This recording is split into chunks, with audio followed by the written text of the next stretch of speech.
Good day, friends. We are here to review the IPO from Indigo Paints Limited, which would tap the capital markets with a fresh issue and an offer for sale from Wednesday, the 20th of January, and close on Friday, the 22nd of January, 2021. This issue would be following the mega IPO from Indian Railway Finance Corporation Limited.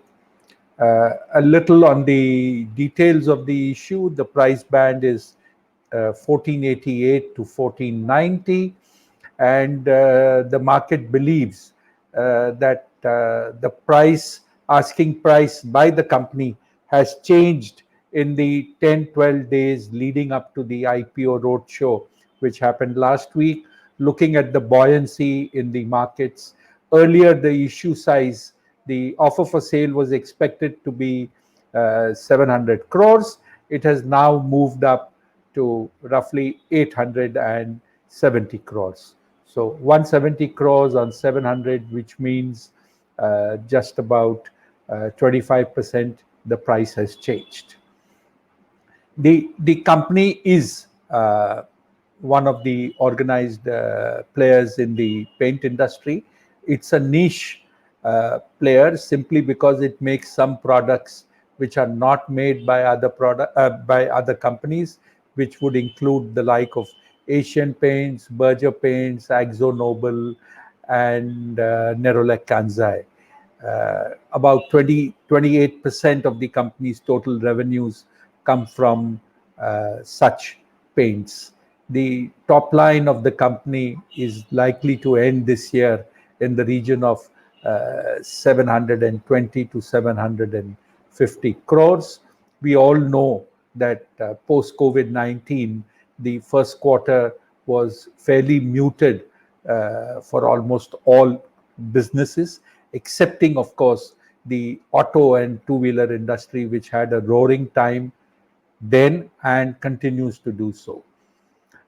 This company is funded by Sequoia Capital, which entered in 2015-16, and after their entry into this company, in less than a year's time, they assisted Indigo to take over another player who had units in Kochi and Tamil Nadu and add to their strength. This helped the company grow significantly because it brought technical know-how from the existing businesses run by a technocrat and a person who comes from a Asian paint background.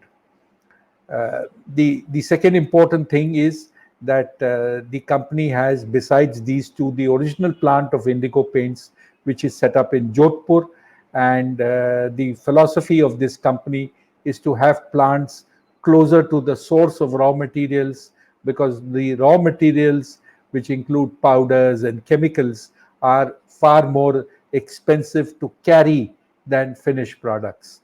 So the philosophy is that have plants closer to sources of raw material rather than having plants closer to supply of finished products.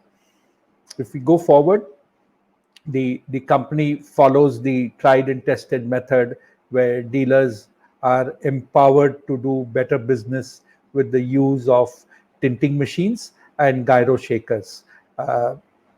Ladies and gentlemen, I would like to take a minute to explain to you what a tinting machine is.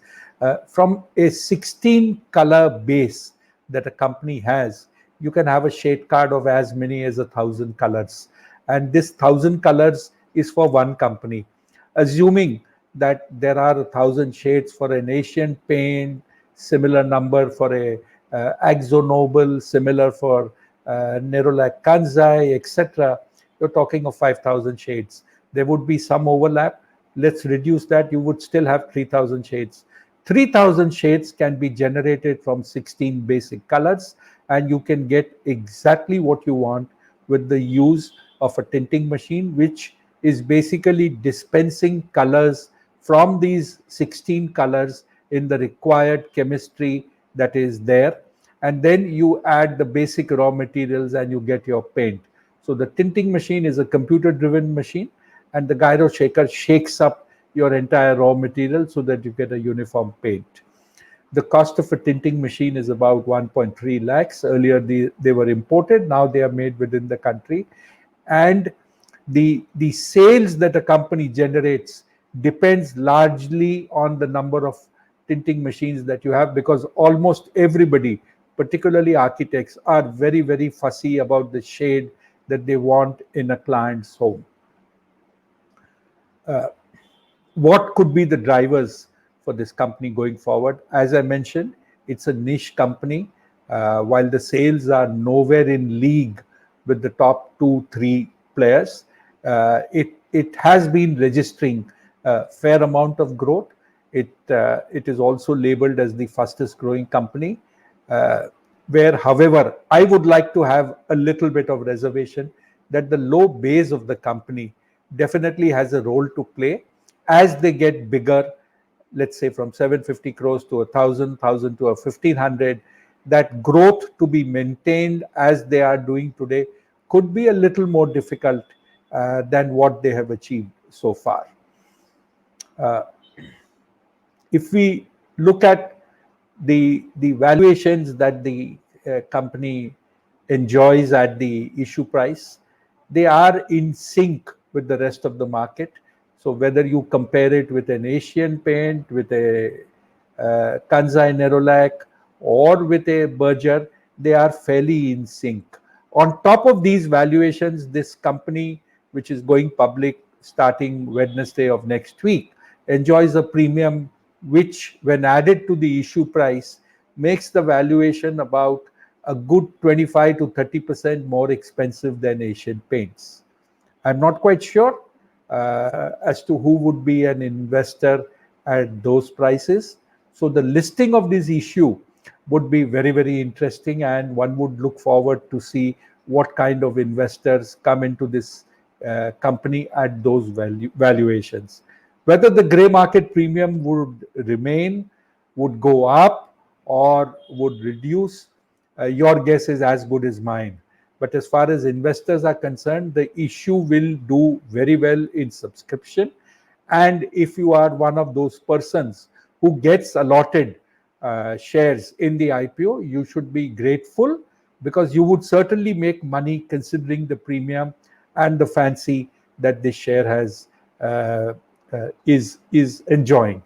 One other very important thing which would be of interest to readers is the fact that this company appointed Mahendra Singh Dhoni, the Captain Cool of Indian cricket, as its brand ambassador in 2019.